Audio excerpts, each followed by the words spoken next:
화면이 이렇게 보이니까 제 피부가 얼마나 까만 줄 알겠습니다. 예, 한국에 오니까 다들 하얗세요. 예, 좀 피부가 어두운 사람들하고 있다가 환한 여러분들 얼굴 보니까 눈까지 정화되는 것 같습니다. 먼저 오늘 이렇게 순서 쓸 수 있도록 허락해 주신 우리 담임 목사님 그리고 직원 여러분들께 감사를 드립니다. 제가 정말 드릴 말씀이 많은데 시간은 한정되어 있기 때문에 혹시라도 시간을 지키려고 노력을 하겠지만 조금이라도 좀 오버가 되더라도 여러분들 관대하게 양해해 주시겠습니까? 감사드립니다. 적도의 푸른 보석 인도네시아입니다. 인도네시아에서 왔습니다. 혹시 인도네시아 가보신 분들 계신가요? 발리가 유명하죠? 발리.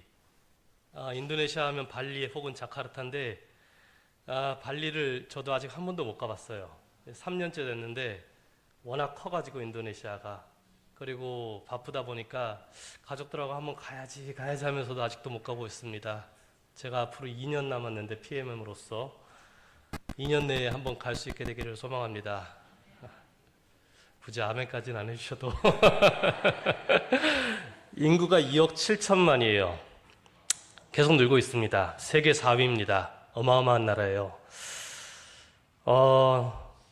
나라가 정말 커가지고 동쪽 끝에서 서쪽 끝까지의 거리가 제가 있는 곳에서 서울까지의 거리보다 더 멀더라고요. 제가 보니까. 종교 분포가 무슬림 87%, 이슬람은 그들이 믿는 종교고요. 이슬람을 믿는 사람들을 가지고 무슬림이라고 합니다. 기독교가 10%예요. 상대적으로 많이 적죠. 그런데 인구에 비례해서 생각을 해보면은 그래도 적지 않습니다. 힌두교도 있습니다. 발리에 가면은 힌두교가 대부분이에요. 그래서 이 발리에 가면 힌두교의 문화적인 어떤 향기를 느낄 수 있습니다. 인도네시아는 적도에 걸쳐 있고 세계에서 가장 큰 이슬람 국가입니다. 그렇기 때문에 이 마지막 시대에 사는 우리가 새 천사의 기별을 전하면서 여러 가지 도전을 받을 수밖에 없는 그러한 나라가 바로 인도네시아가 아닐까 생각을 합니다. 여기 인도네시아예요, 여러분. 예, 정말 큽니다. 제가 있는 곳이 어딜까요, 여러분? 제가 있는 곳은 여기 가운데 보면 K자인데, 알파벳 K자인데 약간 찌그러져 있죠? 그 끝에 동인도네시아 1000명 선교사 훈련원이 있습니다.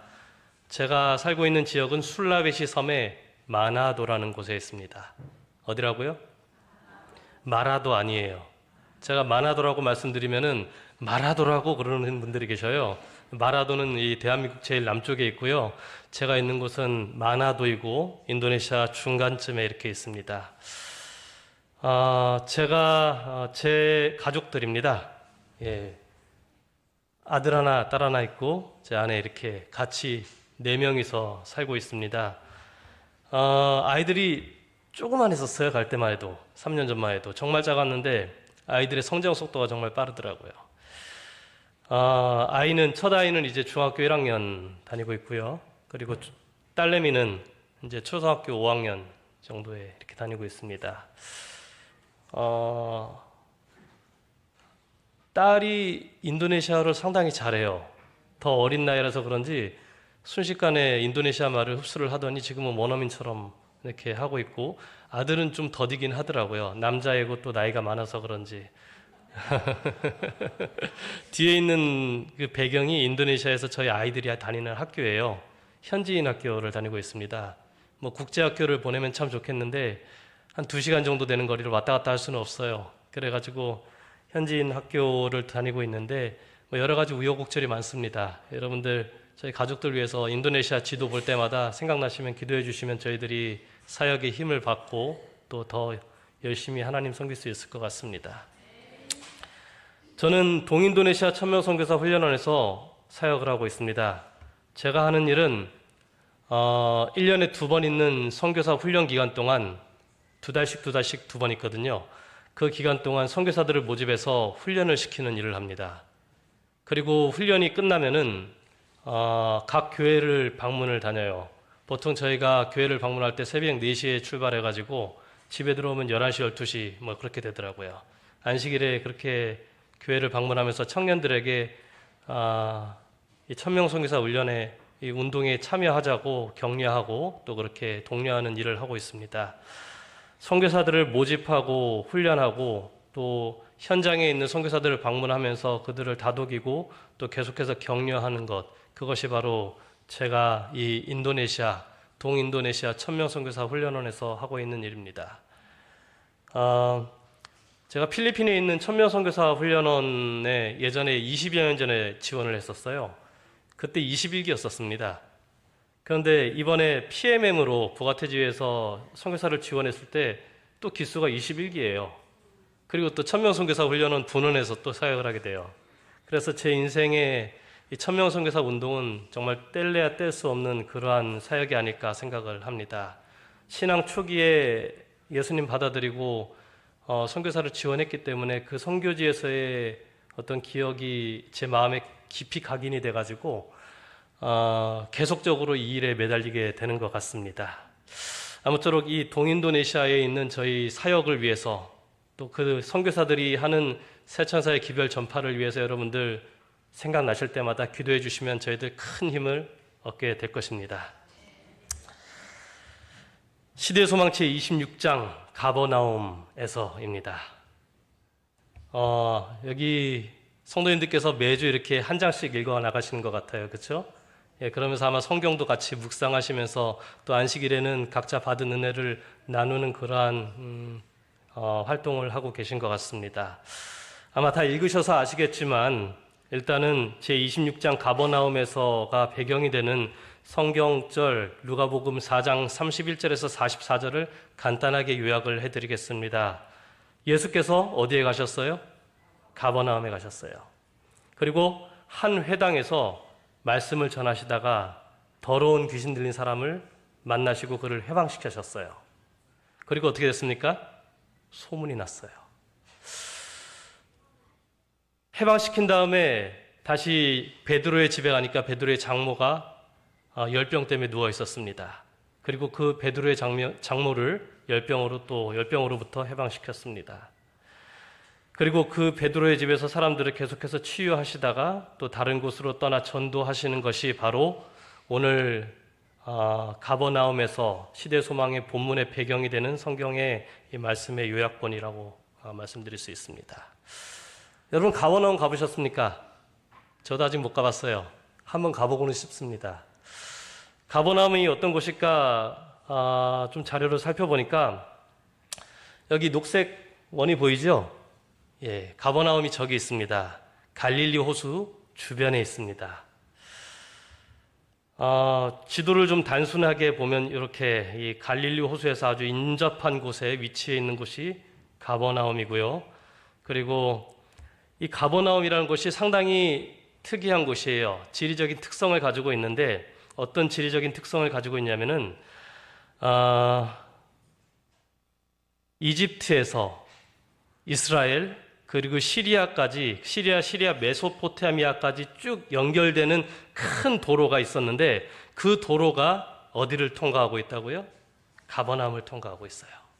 그렇기 때문에 사람들이 많이 왔다 갔다 하는 곳입니다.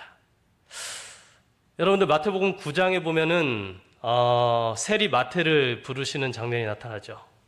세리 마태가 세관에 앉아 있을 때 예수께서 부르셨는데 그가 있었던 곳이 바로 가버나움입니다.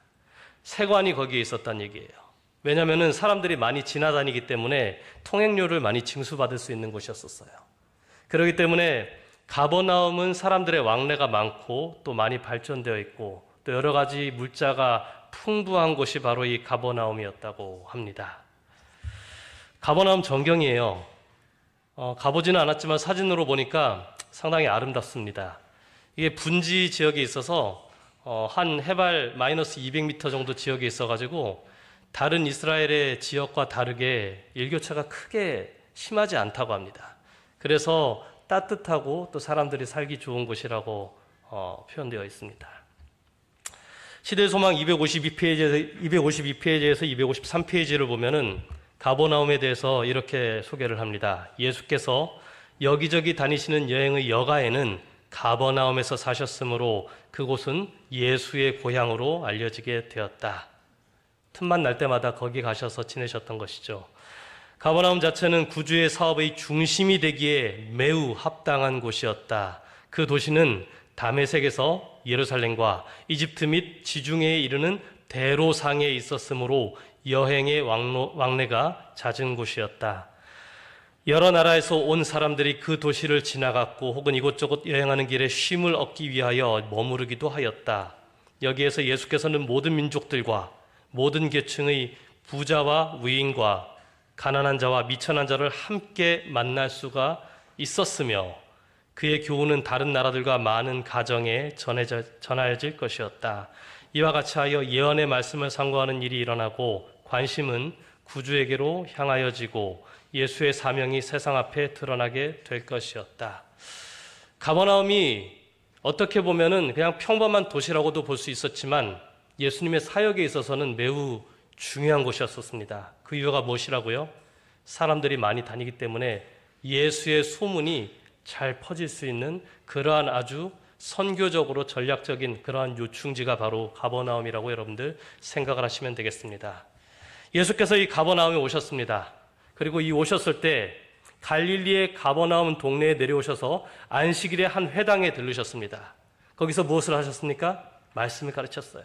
말씀을 전하셨어요. 그런데 사람들이 그 가르치심에 놀랐다고 되어 있습니다. 그 이유가 무엇이냐면 그 말씀이 권위가 있었기 때문입니다. 많은 사람들이 랍비와 여러 지도자들의 말씀을 전해 들었어요. 그런데 그들의 말씀에는 권위가 없었습니다. 그 이유가 무엇이죠? 말씀의 깊이를 깨닫지 못하고 사람들끼리 생각하는 자신의 머리에서 나온 내용들을 가지고 하나님께서 원하고자 하는 바에 대해서 이야기하지 못했기 때문에 사람들의 심금을 울리지 못했던 것이 바로 그 시대 지도자들의 가르침이었던 것입니다. 그런데 예수께서 어느 날 가버나움에 오셔서 한 회당에서 복음을 전하셨던 것이에요.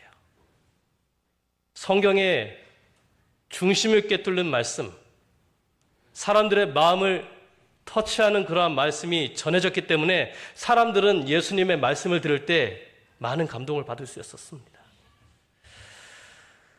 그의 부드러운 동정은 지치고 상한 마음들 위해 치유하는 접촉이 되어 임하였다. 예수께서 마음마저도 그들을 불쌍히 여기는 마음으로 다가오셨고 말씀을 전하셨던 것입니다. 모든 외모와 말 가운데 비친 친절하고 동정 깊은 정신이 아니었다면 예수께서 큰 회중을 이끌지 못하셨을 것이다. 예수께로 왔던 고통받는 자들은 그분께서 충실하고 친절한 친구가 되셔서 당신의 관심을 그들의 관심에 연결시켰음을 느꼈다. 그리하여 그들은 예수께서 가르치시는 진리를 더욱 알기를 갈망하였다. 들으면 들을수록 더 듣고 싶고 들으면 들을수록 하늘이 느껴졌던 것이 바로 예수님의 가르침이었던 것입니다. 하늘이 가까이에 임하여 있었다. 예수께서 복음을 선포하니까 바로 하늘이 내 앞에 있는 것처럼 느껴지는 거예요. 그들은 예수의 사랑의 안위하심이 그들과 계속적으로 함께 있도록 하기 위하여 그의 임재하심 안에 머물기를 갈망하였다. 예수께서 선포하시는 천국 복음이 그들의 마음을 완전히 붙잡고 그들의 마음을 하늘에 가까이 느껴질 수 있도록 했었던 것입니다. 그 누구도 예수님의 말씀으로부터 다른 데 집중하지 못했습니다. 예수님의 말씀이 정말 생명수처럼 그들의 마음에 임하였던 것입니다. 그런데 한 일이 생겼습니다. 33절, 34절 회당에 더러운 귀신 들린 사람이 있어 크게 소리질러 이르되 나사렛 예수여 우리가 당신과 무슨 상관이 있나이까? 우리를 멸하려 왔나이까? 나는 당신이 누구인 줄 아노니 하나님의 거룩한 자니이다. 갑작스럽게 사람들이 하나님의 말씀에 집중하고 있을 때 한 사람이 소리를 지르는 거예요. 절규에 가까운 소리입니다. 사람들의 시선이 그 귀신 들린 자에게 다 집중이 되었습니다. 그리고 사람들의 마음은 하나님의 말씀으로부터 그 사람의 광란적인 그러한 음성에 집중하게 되었던 것입니다.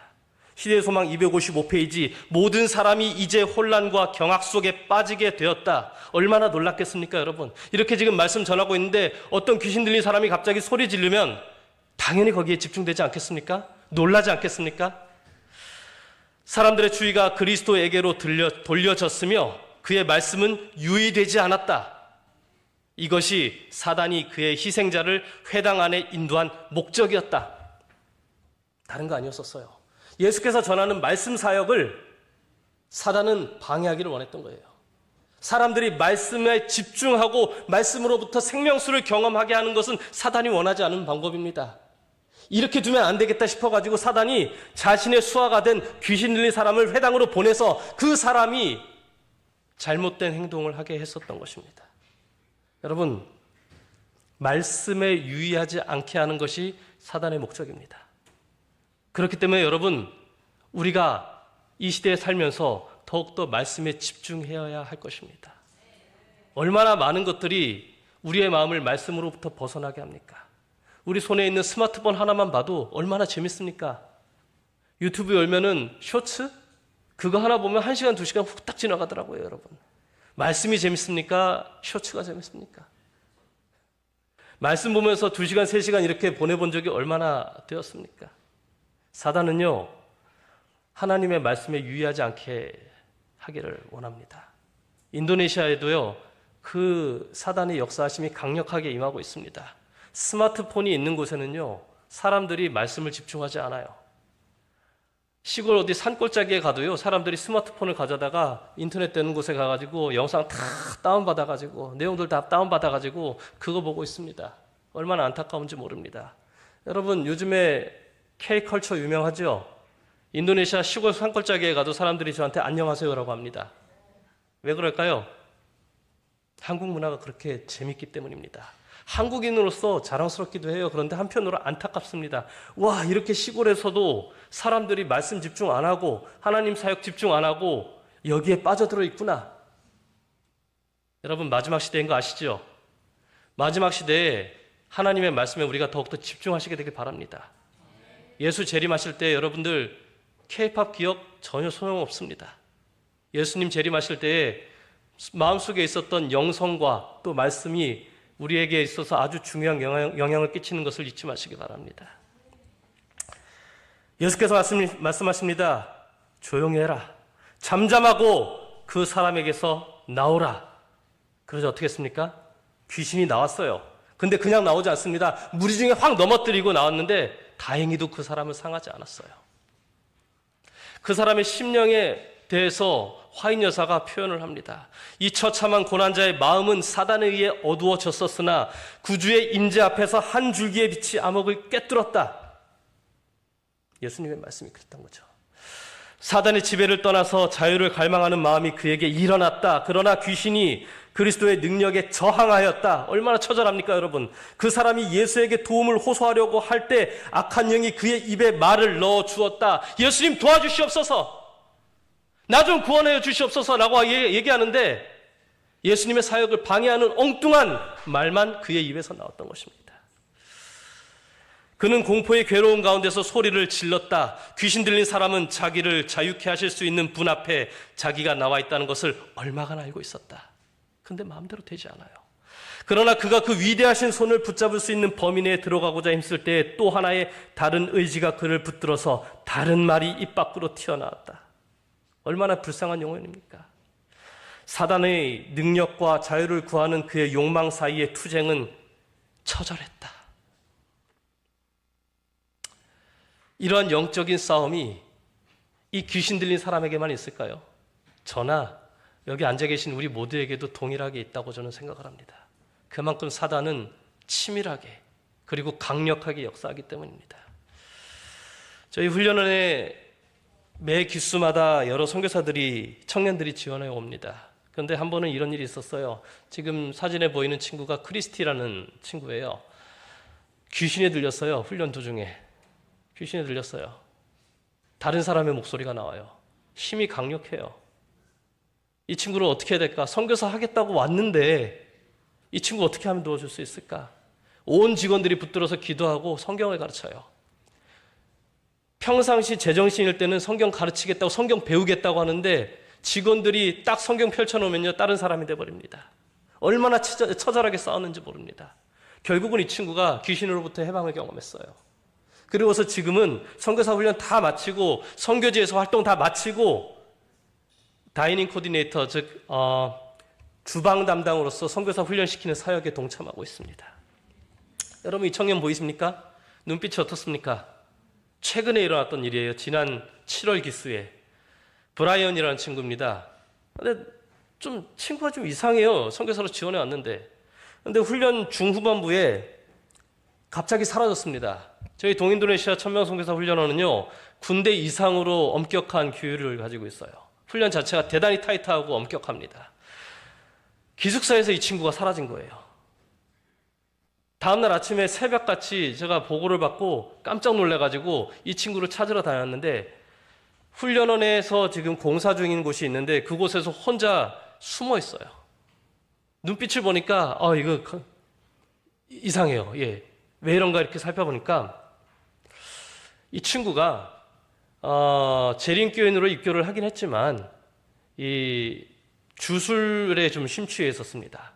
그래서 이 무당들이 사용하는 여러 가지 부적이랑 그 도구들을 계속 지니고 있었던 거예요. 내가 선교사 지원하겠다라는 생각, 부푼 꿈을 안고 선교사 훈련원에 왔는데 그것에 대한 미련을 버리지 못한 거예요.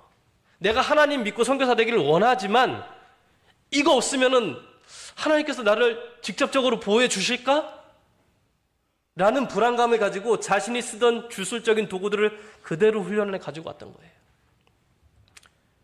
잠시 쉬라고 한 다음에 이 친구한테 찾아가가지고 기도를 하는데 엉엉 웁니다. 펑펑 울어요. 그러면서 얘기를 했어요. 너 훈련원에 가지고 온 거 뭐가 있냐? 그리고 너네 집에 남겨놓은 거 뭐가 있냐? 싹 다 가지고 와라. 그래서 이 친구 집에 사람을 보내서 물건을 가지고 오고, 이 친구가 지금 가지고 있는 것들 다 탈탈 털어서 보니까 이런 물건들이 있습니다. 사람들 죽을 때 쓰는 수이며 여러 가지 주술적 도구들이 가득 있어요. 너 이거 버리지 않으면 너 절대로 선교사 될 수 없어. 너 선교사뿐만 아니라 사단이 너 붙들고서 절대 놓지 않을 거야. 너 사단의 노예 될래? 하나님의 종 될래? 물어봤습니다. 버리겠다고 합니다. 근데 쉽지 않아요. 설득하고 격려하니까 버리겠다고 했습니다. 그리고 불을 피웠어요. 기도의 동산에 다 모여가지고 불 피워놓고 다 태우기로 했습니다. 그런데 태울 때 있었던 일입니다. 이걸 버려야 되는데 잘 못 버려요. 한참 주저하다가 이거 버리고 나서 그대로 바로 기절합니다.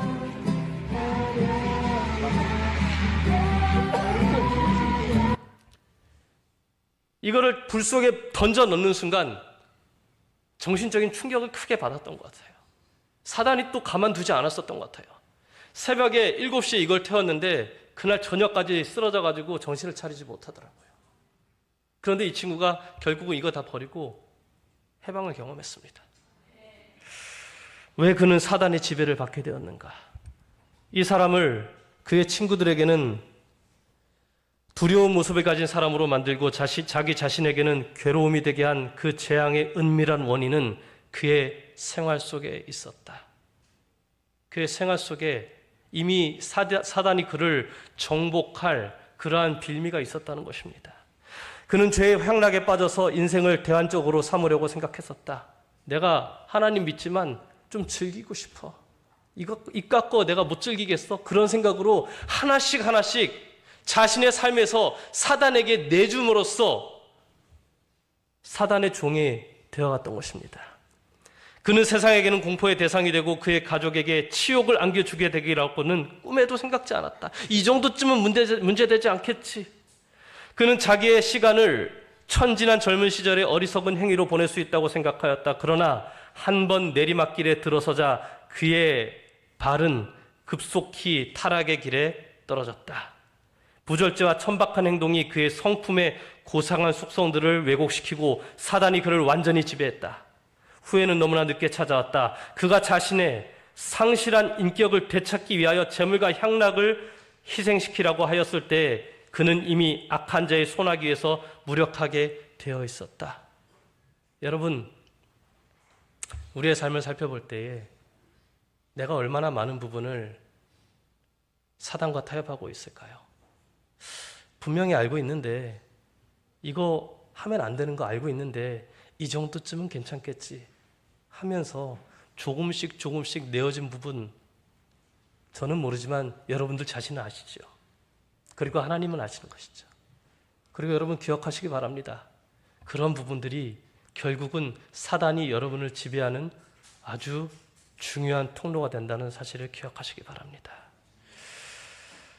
그는 자신을 원수의 땅에 두었으므로 사단이 그의 모든 능력들을 점령하여 버린 것이다.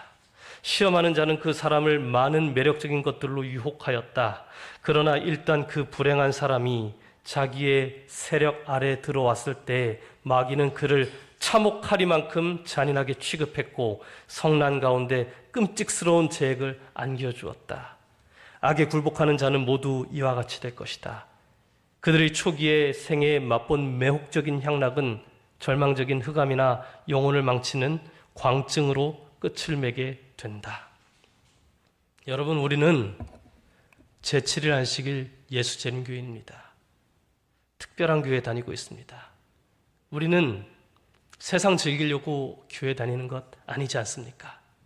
마지막 시대 예수님 재림하시는 거 우리가 확실하게 기억하면서 그거 준비하면서 남들 그거 준비시키면서 남은 자손으로서 사명 수행하기 위해서 우리가 이 교회 다니는 것 아닙니까?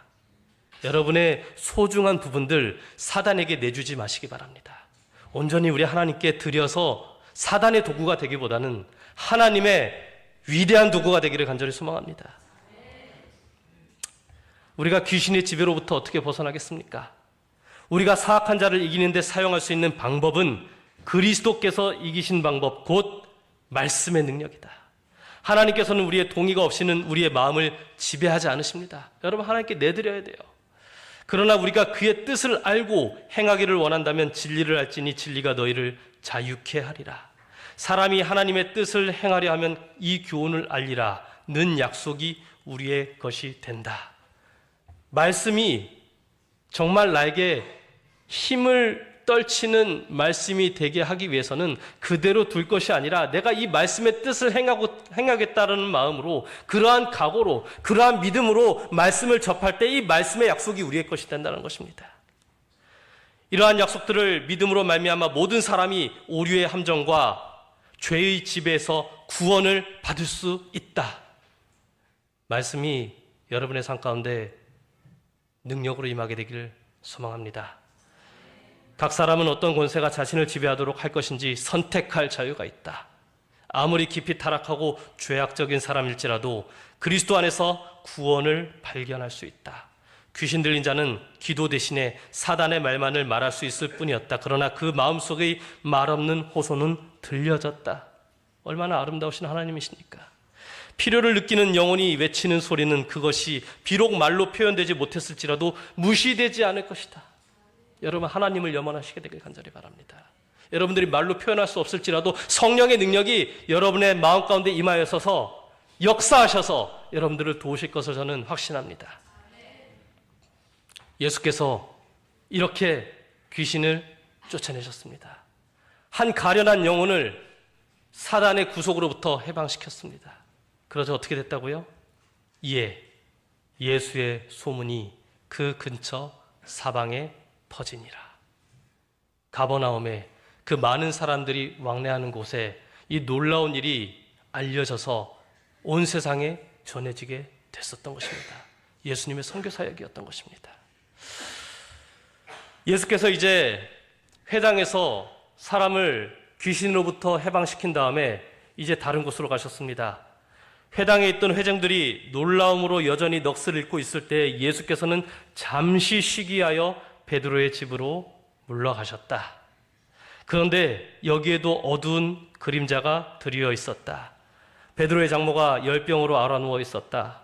예수께서 질병을 꾸짖으시자 환자가 일어나서 주인과 그의 제자들에게 수종 들었다. 회당에서 귀신 들린 자를 해방시켰어요. 영적인 해방을 시켰었던 것입니다. 영적인 치유를 예수께서 회당에서 진행하셨어요. 그런 다음에 집에 가니까, 베드로의 집에 가니까 베드로의 장모가 어떤 일이 있어요? 열병으로 인해서 알아 누워 있었던 것이에요. 평상시 같았으면 예수님 오시기도 전에 일어나가지고, 아니 예수님과 동행하면서 예수님의 수종을 들었을 사람인데 이 사람이 열병 때문에 꼼짝을 하지 못해요. 그런데 그런 베드로의 장모를 예수께서 그 육신의 질고로부터 해방시켰던 것입니다. 그러자 어떻게 됐습니까? 그리스도의 사업에 대한 소식은 가버나움 전역에 급속히 퍼졌다. 귀신으로부터 해방시킬 뿐만 아니라 육신의 질병으로부터도 해방시키는 분이 바로 이 예수다. 사람들이 그 소문을 듣고 삼삼오오 몰려드는 것이에요. 적은 수가 처음에 오다가 갑자기 많은 수가 오니까 이 작은 베드로의 집이 사람들로 붐비게 됐던 거예요. 문전성시를 이루는 것입니다.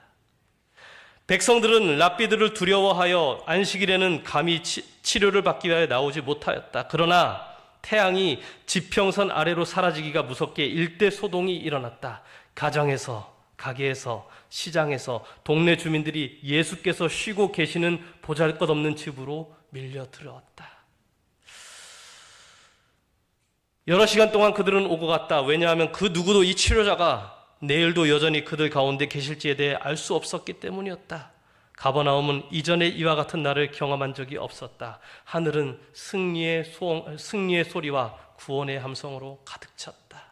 얼마나 놀라운 함성과 탄성으로 가득 찼을까요? 거기에 왔었던 모든 사람들이, 목격하는 사람, 치료하는 사람 모두가 예수께서 행하시는 놀라운 사역을 보면서 찬양과 영광을 드렸던 것입니다. 예수께서는 마지막 환자를 치료하시기까지는 그의 일을 쉬지 않으셨다. 군중이 물러간 것은 밤이 꽤 깊은 때였다. 정적이 시몬의 집에 내려앉았다. 긴 흥분의 날이 지나가고 예수께서는 잠자리에 드셨다. 그러나 동네가 아직도 잠들어 있을 때에 구주께서는 새벽 오히려 미명에 일어나 나가 한적한 곳으로 가사 거기서 기도하셨다. 예수님의 사역의 능력의 근원이 어디에 있는지 잘 나타나는 부분입니다. 말씀 전하시고 귀신 쫓아내시고 그 수많은 사람 치료하시고 또 말씀 전하시고 얼마나 피곤하셨겠습니까? 그런데 집에 오셔서 잠깐 쉬고 새벽에 일어나셔서 다시금 아버지 하나님과 교통하시는 거예요. 쉽지 않습니다. 그런데 예수께서 그 누구보다 영적인 필요를 느끼셨던 분이기 때문에 새벽에 일어나서 그 피곤함에도 불구하고 조용한 곳에 가서 깊이 있는 교제를 나눴던 것이 바로 예수님의 모습이었던 것입니다. 이른 아침에 베드로와 그의 동료들이 예수께 와서 가버나움 사람들이 벌써 예수를 찾고 있다고 말하였다. 제자들은 그리스도께서 이제까지 받으신 대접을 보고 심히 실망하였었다. 예루살렘의 당국자들은 예수를 죽이려고 하였으며 심지어 예수의 고향 사람들까지 그의 생명을 앗아가려고 하였다. 그러나 가버나움에서는 열광적인 기쁨으로 환영을 받았으므로 제자들의 희망은 다시 불타올랐다. 내가 예수님 믿으면서 예수님 쫓아다니면서 나도 좀 성공하길 바랐는데 가는 곳마다 예수님이 대접을 받지 못하는 거예요. 사람들이 별로 환영하지 못하고 오히려 배척하는 거예요. 예수님 따라다니는 거 맞나? 그런 생각을 하고 있었던 것입니다. 그런데 가버나움에 오니까 사람들이 환영하는 것이에요. 자유를 사랑하는 갈릴리 사람들 가운데서 새 왕국의 지지자들이 발견될지도 모를 일이었다. 그러나 그들은 놀랍게도 그리스도께서 내가 다른 동네에서도 하나님의 나라 복음을 전하여야 하리니 나는 이 일을 보내심을 입었노라고 말씀하시는 것을 들었다. 여기서 조금만 더 활동하시고 조금만 더 사람들에게 영향력을 일으키면은 여기를 발판으로 이스라엘을 지배할 수 있는 왕국을 세울 수 있을 것 같은데 새로운 지도자로서 유명해지실 수 있는 것 같은데 예수께서 뭐라고 하신다고요? 이제 다른 데로 가야 된다. 전도하러 가야 된다. 예수께서는 사람들을 구주로서 자신에게로 이끄시기를 원했기 때문에 거기서 더 이상 활동하지 않으시고 이제 다른 곳으로 가서 자신의 사역을 전하셨던 것입니다. 본질을 바라보시는 예수님의 사역, 그리고 겸손하신 예수님의 모습이 드러나는 부분이라고 생각을 합니다. 예수의 생애는 이런 모든 것과는 뚜렷이 대조되었다. 그의 생애에서는 소란한 논쟁이나 가식적인 예배나 칭찬을 얻으려는 행위들을 결코 목격할 수 없었다. 그리스도는 하나님 안에 감추어지셨으며 하나님은 당신의 아들의 품성 가운데 드러나셨다. 이게 여러분 예수님의 사역의 모습인 것입니다. 우리 선교사들 제가 훈련시키면서 이 모습 가지라고 참 많이 강조합니다. 그리고 이 선교사들이, 이 젊은 선교사들이 인도네시아 각 오지에 가서 이렇게 활동하려고 노력합니다. 하나님 안에 자신을 감추고 오히려 하나님의 품성만 드러내고 하나님의 본질적인 것만을 나타내려고 하는 그 겸손한 선교사들, 여러분들 기억나실 때마다 기도해 주시기 부탁드립니다. 의의 태양은 찬란하게 세상에 나타나서 그의 영광으로 감각들을 현혹시키지 않으셨다. 그리스도에 대하여 그의 나오심은 새벽빛같이 일정하니 라고 기록되었다.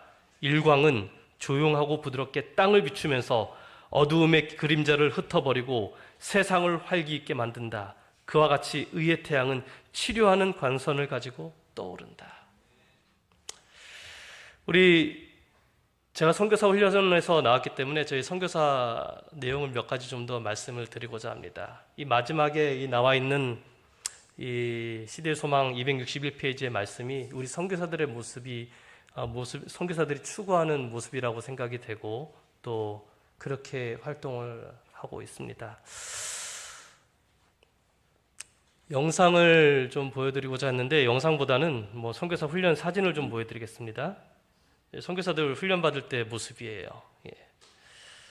발 마사지 요즘에 많이 가르치고 있습니다. 한국에서 여러 팀들이 다녀오셔서 발 마사지를 가르쳐 주셨어요. 발 마사지 하면서 이제 선교지에서 사람들 발 만지면서 그들에게 겸손의 마음으로 접근할 수 있도록 저희가 이렇게 훈련을 시키고 있습니다. 여러분, 인도네시아는 양말 안 신고 다녀요. 그렇기 때문에 그들 발 만지는 거 쉽지 않습니다. 선교사들 입장에서도 인도네시아 사람이지만 선교지에 가서 이 거칠어지고 더러운 발 만지는 게 쉽지 않습니다. 근데 그럴지라도 그들의 발을 만지면서 그들의 마음을 열라고, 예수님의 겸손을 가르치라고, 나타내라고 저희가 이렇게 많이 강조를 합니다.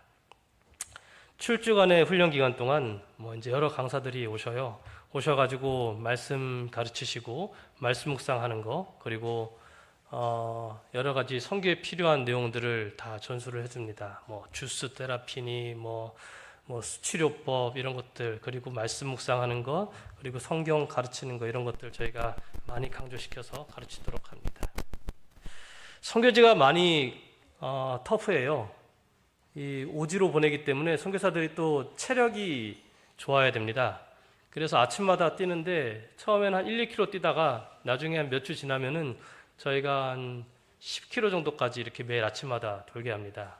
어떤 목사님은 보더니 이렇게까지 많이 뛰어야 될 필요가 있냐 그러는데 좀 그럴 필요가 있어요. 선교사들이 좀 정신적으로 뿐만 아니라 체력적으로도 좀 무장이 돼야 되고, 그리고 또 선교지 자체가 워낙 멀고 험한 곳이기 때문에 체력이 약하면 살아날 수가 없어요.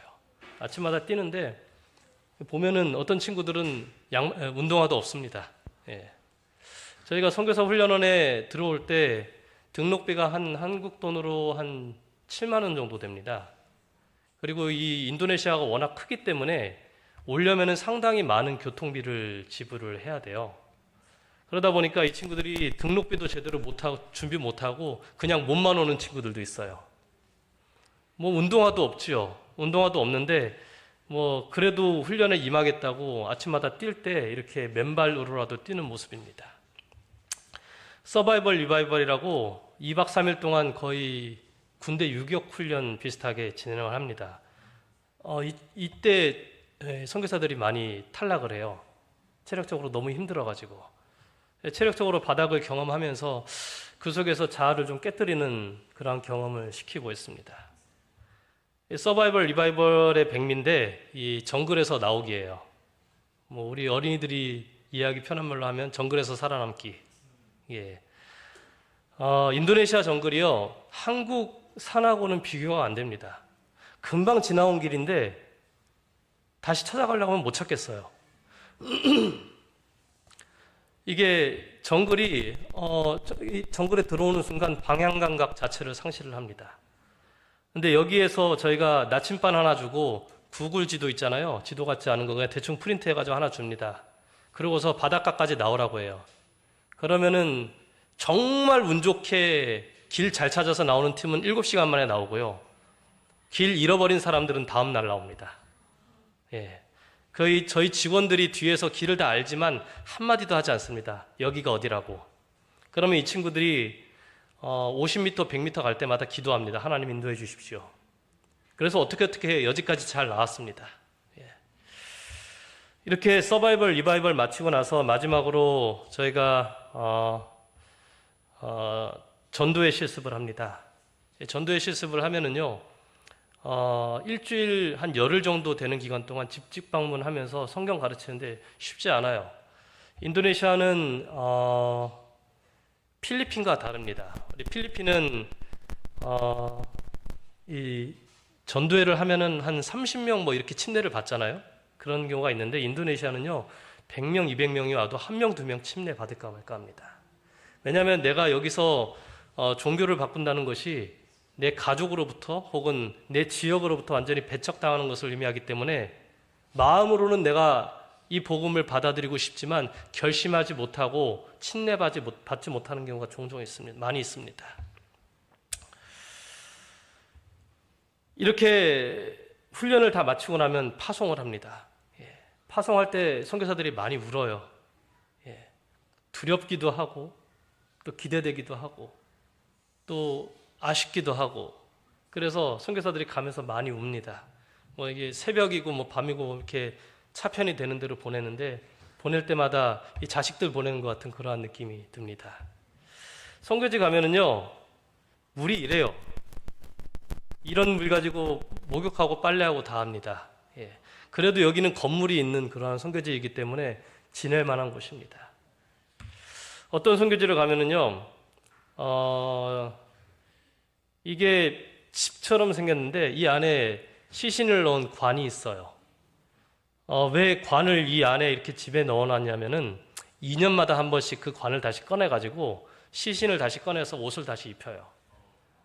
이 지역이 이제 그렇기 때문에 흑마술, 블랙매직이 판을 치는 곳이에요. 그래서 이 죽은 사람들이 걸어 다닌다, 그런 미신들도 많고 또 그런 주술적인 영향력도 강합니다. 그렇기 때문에 저희가 짧은 7주지만 육체적으로 그리고 정신적으로 아주 강력하게 훈련을 시킬 수밖에 없습니다. 제가 있는 곳이 이곳인데, 이 연두색으로 되어 있는 곳에 이리안자야라고 되어 있죠. 아마 이제 예전에 선교지 소식을 들으신 분은 잘 아실 거예요. 그런데 지금은 이리안자야라는 지명이 사용되지 않습니다. 파푸아라고 합니다. 파푸아가 어떤 곳이냐면 지구 3대 오지로 예전에 소개가 많이 됐었던 곳이에요. 상당히 열악한 곳입니다. 이거는 이제 행사 있을 때 찍은 사진이긴 한데, 지금도 이 파푸아 산골짜기에 가면은 사람들이 칼, 도끼 혹은 화살 가지고 전쟁을 합니다.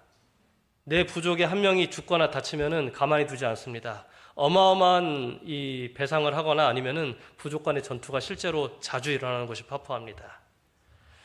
한 번은 파푸아에서 예배를 마치고 성도들과 악수를 했어요. 근데 한 할머님이 나오셨는데 악수를 하는데 느낌이 이상해. 왜 그런가 봤더니 손가락이 없어요.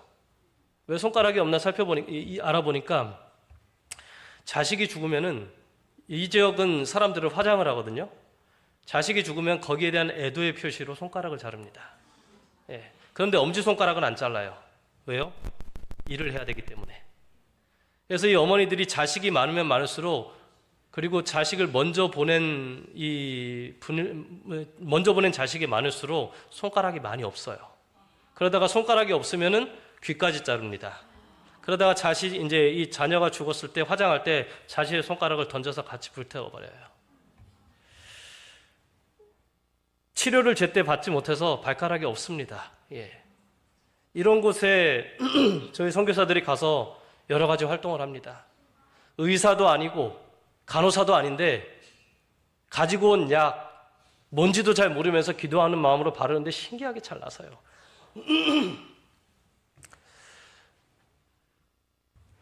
여기는 이제 아주 깊은 오지에 있는 집의 모습인데요. 여기가 해발 한 1200m 오지예요. 여러분, 인도네시아에서 입김 나온 다음에 믿으시겠습니까? 1200m 오지에 가니까요, 추워요. 입김이 나요, 아침에.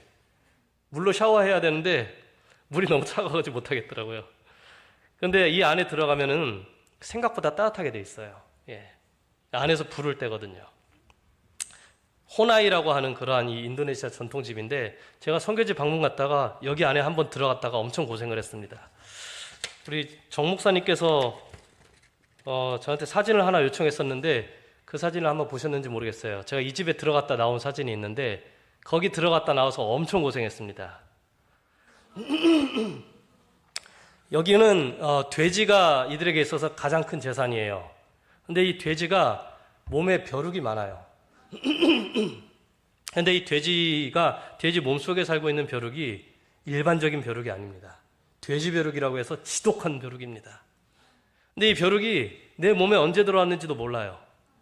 근데 이 몸에 들어온 벼룩이 자기가 살려고 나가려고 발버둥치다 보니까 한 마리만 들어와도 100방 이상이 물려요. 근데 이렇게 나중에 보면은 서서히 가렵다가 가려운 게 2달을 가더라고요. 2달을 가는데 나중에 이제 이 흉터는 2년을 가더라고요. 제가 한 번은 이제 가족들하고 목욕을 하는데 저희 딸내미가 아빠 몸을 보더니 아빠 몸이 표범 같다고 그래요. 하도 많이 물려가지고. 이런 옷을 입고 있어요. 그래서 예배 드릴 때 이런 사람 앞에 앉아 있으면 눈을 어디다 둬야 될지 모르겠어요. 같은 남자인데도. 옆에 보면 고구마 있죠? 헌물로 낸 거예요. 헌물로. 그런 곳에 저희가 선교사들을 좀 파송을 했습니다. 죄송합니다. 2명의 선교사를 파송을 했는데 조금은 더 로지예요. 한 명은 세를리아라는 선교사고 다른 한 명은 마르셀라라는 선교사입니다. 2 청년이에요. 나이는 10대 후반하고 20대 초반이에요. 신학을 전공하지도 않았습니다. 그래서 훈련 잘 마치고 이 파푸아 지역으로 파송을 하니까 자기들도 별로 아는 거 없는데 기도하는 마음으로 아이들 가르치고 사람들 가르치고 전도의 강사로 본인들이 복음도 전해요. 이 친구들이 이 지역에 가가지고 17명을 침례를 줬어요. 쉽지 않은 일입니다. 정말 쉽지 않은 일인데 17명이나 침례를 줬는데 이 친구들 선교지를 방문했다가 제가 놀라운 간증을 듣게 됐어요. 이 선교사들은요 무조건적으로 집집 방문해야 됩니다. 아침에 눈 뜨면 예배 드리고 밥 먹은 다음에 파트너끼리 기도하고 무조건 집집 방문하러 가야 돼요. 하루는 밥 먹고 나서 이제 집집 방문을 하기 위해서 둘이서 기도를 했어요. 기도를 하고 하나님께서 인도해 달라는 기도를 한 다음에 집 밖으로 나갔다고 합니다. 근데 조금 걷다 보니까 버려진 집이 하나 있는 거예요. 이전에도 그 집을 보아왔습니다. 그런데 버려진 집이라고 생각했기 때문에 아무도 안 살 거라고 생각했어요. 근데 그날따라 뭔가 이렇게 마음에 강한 끌림이 있었다고 합니다. 성령의 인도하심이었죠. 그래서 그 집에 가가지고 노크를 했는데 아느냐 다를까 아무도 대답하지 않는 거예요. 근데 이 2 여청년들이 뭐가 이렇게 이 마음에 이 감동이 있었는지 이 용기를 내서 문을 딱 열었다고 해요. 근데 문을 여니까 집안이 캄캄하니 아무도 없더래요. 근데 거기서 그냥 집으로 다른 데로 가지 않고 한 발자국 더 들어갔다고 합니다. 집에 들어가니까 한 여자가 누워있는 거예요. 불을 켜고 살펴보니까 이 여인이 중풍이 걸려가지고 온몸을 움직일 수 없는 그러한 상황이 있었던 거예요. 깜짝 놀래가지고 물어보니까 이 자신이 5일 동안 아무것도 못 먹었다는 거예요. 가족들도 지치고 다 지쳐가지고 이 여자 버리고 그냥 다 떠났다는 것입니다. 거의 죽기 일보 직전인데 이 선교사들이 하나님의 음성을 듣고 여기에 방문했던 거예요. 기도했어요. 몇 년 동안 고통당했습니까? 5년 고통당했대요. 중풍 때문에. 가족들이 지칠만도 하죠. 그런데 이 선교사들이 이 여인을 불쌍히 여기는 마음에 먹을 거 갖다 주고 마사지 해주고 기도해줬다고 합니다. 여러분 일주일 후에 무슨 일을 하는지 아십니까? 5년 동안 걷지도 못했던 여인이 일주일 만에 일어났어요. 그리고 그 다음 주에 어떻게 했는지 아십니까? 걷기 시작해요. 5주 후에 이 여자 혼자서 시장에 가가지고 장을 볼 수 있을 정도로 회복이 됐던 거예요. 17명이 괜히 침례 받은 게 아니에요. 이 선교사들이 다 내어드리고 하나님께서 인도하시는 대로 자기 자 부인하면서 성령께서 인도하시는 대로 활동했더니 결국은 이러한 기적이 일어났던 것입니다. 놀라운 일들이 인도네시아 곳곳에서 일어나고 있어요. 어떤 선교사들은 선교지에 갔는데 무당이 있었다고 합니다. 근데 그 무당이 이 선교사들을 좋아할 리가 없죠. 근데 갈 때마다 음료를 줬대요. 그 주는 거니까 감사한 마음으로 먹었죠. 근데 이 친구들이 활동 다 마친 다음에 집에 갈 때 되니까 이 무당이 깜짝 놀라는 거예요. 그러면서 하는 말이, 내가 그동안 너희들 선교사들 보기 싫어가지고 친절하게 대했지만 주는 음료수마다 독 탔었다. 미량씩 넣었었는데 너네도 어떻게 이렇게 멀쩡하냐. 하나님께서 보여주신 거예요, 여러분. 겸손하게 나 자신 나타내는 것이 아니라 하나님만 높이면서 사역하니까 이러한 놀라운 일들이 인도네시아 곳곳에서 일어나고 있었던 것입니다. 일광은 조용하게 그리고 부드럽게 땅을 비추면서 어두움의 그림자를 흩어버리고 세상을 활기 있게 만든다. 그와 같이 의의 태양은 치료하는 광선을 가지고 떠오른다. 여러분, 선교사들 대단한 사람들 아니에요. 학력이 높은 것도 아니고 잘생긴 것도 아니고 예쁜 것도 아니고 돈이 많은 것도 아니고 능력이 많은 것도 아닙니다. 그런데 겸손하게 예수님께서 하셨던 그 사역의 모습 그대로 나아가니까 사람들이 변화되고 기적을 경험하고 놀라운 일들이 생겨나고 있었던 것입니다. 그리스도는 하나님 안에 감추어지셨으며 하나님은 당신의 아들의 품성 가운데 드러나셨다. 지금도 이 하나님께서 우리 선교사들의 사역 가운데 나타나고 있음을 여러분들 기억해 주시길 바랍니다. 아무쪼록 우리 선교사들을 위해서 기도해 주시고 또 많이 응원해 주시면 저희가 이 마지막 시대에 새천사의 기별을 전하는데 더욱더 힘내서 이 마지막 사업을 완수하는 데 최선을 다하도록 하겠습니다. 감사합니다. 네, 목사님 주신 말씀을 되새기면서 우리 두세 분씩 말씀 나눔 시간 갖도록 하겠습니다.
네, 오늘은 우리를 대표해서 우리 테리아 집사님께서 우리 말씀 나눠주시겠습니다.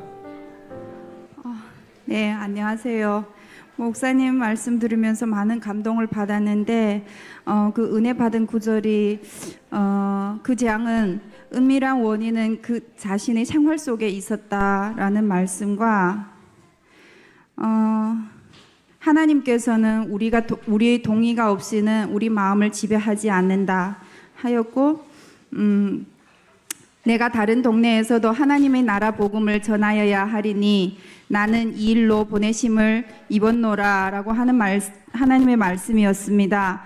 이 목사님의 설교를 듣고 책을 읽으면서 참 많은 감동을 받았는데 저희들이 저희들의 마음을 하나님께 온전히 바치고 자아를 죽이고 하나님의 말씀에 순종을 하고 하나님의 말씀을 온전히 삶 속에서 매일같이 읽을 수 있는 그 은혜 감사하며 저희들이 행해야 하는 것이 하나님 말씀 속에서 깨달음을 가지고 하나님이 원하시는 것이 저희들이 있음으로 인해 또한 그 사명을 가지고 선교를 하는 것이라고 한 번 더 결심하게 되면서 저희들이 행해야 하는 그 품성이 바로 소란한 논쟁이나 가식적인 예배가 아니고 칭찬을 얻으려고 하는 행위, 그 모든 것이 아니고 오직 저희들을 온전히 하나님께 바치는 것이라고 생각하면서 그 선교 사업에 또한 동참하고 딸 소윤이가 있지만 천명 선교사에 보내고 싶은 마음이 있었는데 저것을 보면서 내가 진짜 보낼 수 있겠는가 하는 마음을 가졌는데 진짜 많은 감동을 가지고 그럼에도 불구하고 선교사가 되고 하나님을 일할 수 있는 저가 되고 딸이 되었으면 하는 마음을 가지면서 참 많은 감동을 가지고 오직 하나님께 순종하는 삶, 내 삶을 하나님께 바치고 자아를 죽이고 하나님의 말씀으로 은혜 받는 삶이 되기를 소망합니다. 감사합니다. 아멘. 우리 테리아 집사님 주님의 이름으로 축복합니다. 네, 헌금 드릴 시간입니다.